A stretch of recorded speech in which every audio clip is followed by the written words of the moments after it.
91 into 142 without multiple 42 ஈஸியாக multiple பண்ணுறோம். 42 இருந்து 13 கழிக்கிறோம் 129 வருது. அப்போ அந்த 13க்கு 4 வருது. 2 2ன்னு போட்டுரும். 2 இவ்வளோதான். செக் பண்ணலாமா? 142 18 1 36 37 3 9 12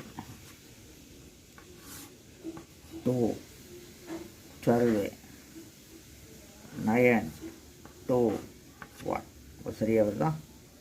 அதனால் ரிவிஷன் பண்ணுங்கள். டவுட் இருந்துச்சுன்னா நேரில் வந்து ட்ரைனிங் எடுத்துக்கோங்க. இவ்வளோ அருமையான முறையை நீங்கள் ஊக்கமளிச்சிங்கன்னா தமிழக அரசு மூலமாக நம்ம மக்களுக்கு பயன்படும்படி செய்யலாம்.